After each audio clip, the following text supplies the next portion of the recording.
आदाब, नमस्कार। मैं वसीम अख्तर और आप देख रहे हैं द लीडर हिंदी। मोहम्मद आजम खान और अखिलेश यादव के बीच मुलाकात हो गई है। 2 घंटे दोनों साथ रहे हैं। दोनों के बीच क्या बातचीत हुई है ये तो आजम खान, अखिलेश यादव और उस वक्त जो फ़र्द मौजूद रहे थे उन्हें पता होगा।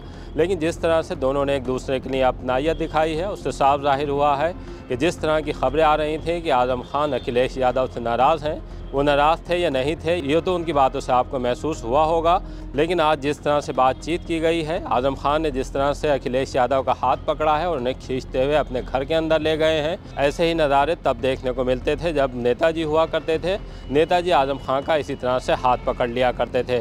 आज जिस तरह का माहौल रहा है वो इस बात का गवाह बना है कि जो नाराज़गी अगर थी भी तो आज दूर हो गई है। आजम खान से मिलने के बाद अखिलेश यादव ने उनके घर पर ही प्रेस कॉन्फ्रेंस की है। प्रेस कॉन्फ्रेंस में उन्होंने साफ कर दिया है कि वो आज सिर्फ आजम खान से मिलने के लिए आए थे। बहुत सी बातचीत हुई है जिसकी जानकारी अभी उन्होंने नहीं दी है, लेकिन मीडिया से बात करते हुए अखिलेश यादव ने साफ कर दिया है कि जिस तरह से आजम खान पर मुकदमे दर्ज हुए हैं वो अब से पहले किसी राजनीतिक परिवार पर नहीं हुए हैं। आजम खान को लेकर उन्होंने और भी बहुत सी बातें कही हैं। एक सवाल के जवाब में ये भी कहा है कि जब 2027 में समाजवादी पार्टी की सरकार बनेगी, जो मुकदमे आजम खान पर लादे गए हैं वो मुकदमे वापस होंगे। साथ में इसी तरह से जिन पत्रकारों पर मुकदमे हुए हैं वो पत्रकारों पर भी मुकदमे वापस लिए जाएंगे।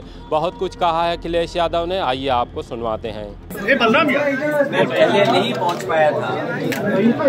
मैं आज आदरणीय आजम खान साहब से मिलने उनके घर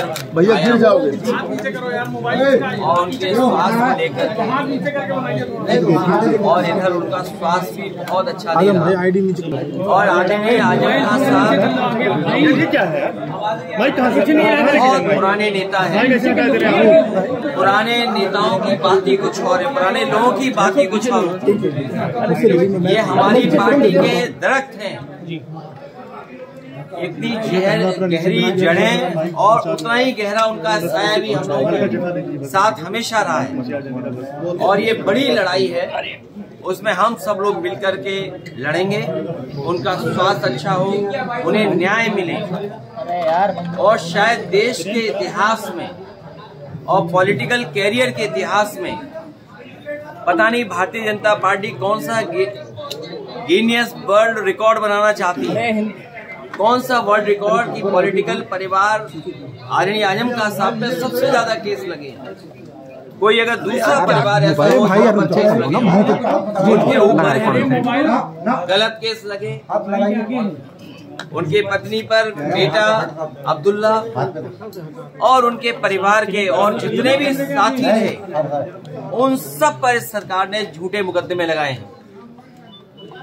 और इतना तकलीफ परेशानी किसी को नहीं पहुंचाई गई होगी जितनी आदरणीय आजम खान साहब और उनके परिवार को पहुंचाई गई है। ये कोई वर्ल्ड रिकॉर्ड बना रही है भारतीय जनता पार्टी। और अगर गिनती के हिसाब से हम लोग हिसाब किताब लगाएं तो हो सकता है Guinness book of world record में भी ये नाम आ जाए परिवार का कि सबसे ज्यादा झूठे मुकदमे अगर किसी परिवार पर एक पर लगे तो वो आदरणीय आजम खान साहब।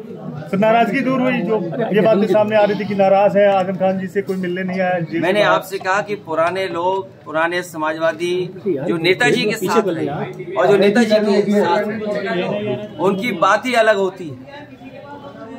तो 2027 में क्या देखते हैं अखिलेश जी?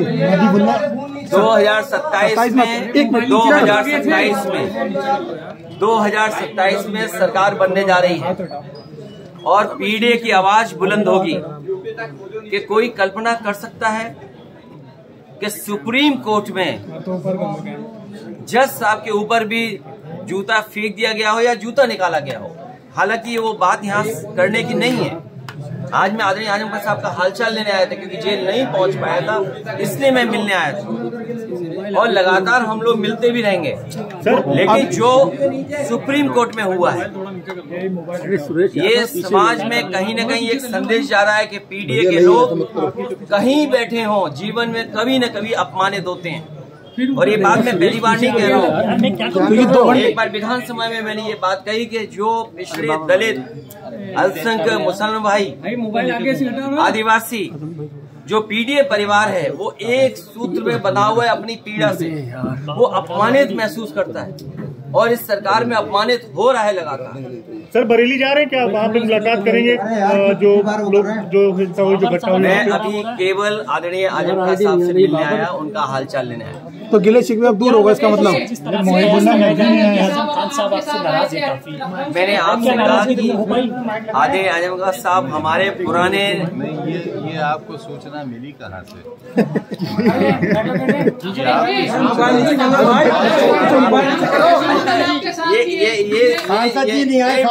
ये पत्रकार साथी, ये मेरा हवाई जहाज कहाँ उतार रहे थे आप लोग?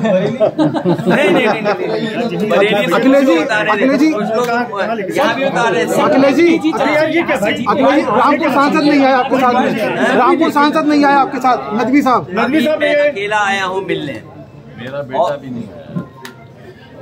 उनको होना चाहिए था आपके साथ। ये आप लोग क्यों तय करते हो सब बातें? आप लोग सब तय कर लेते हो। आप राष्ट्रीय अध्यक्ष आप लोग सब तय कर। अभी मैं मिलने आया हूँ, मैं हालचाल लेने आया हूँ उनका स्वास्थ्य को लेकर के। आप लोग फिक्र ये करनी चाहिए कि कितने झूठे मुकदमे लग रहे हैं, कितने झूठे मुकदमे लगे हैं। और मैंने कहा कि इतने गहरे रिश्ते, ये समाजवादी पार्टी के दरख्त हैं, इतनी गहरी जड़ें। तो सपा की सरकार आने के बाद ये मुकदमे हटेंगे? आदरणीय आजम खान साहब पर मैंने पहले भी कहा, फिर क्या, जितने भी झूठे मुकदमे लगे हैं सब वापिस होंगे। और एक यूनिवर्सिटी का अच्छा काम कर रहे हैं।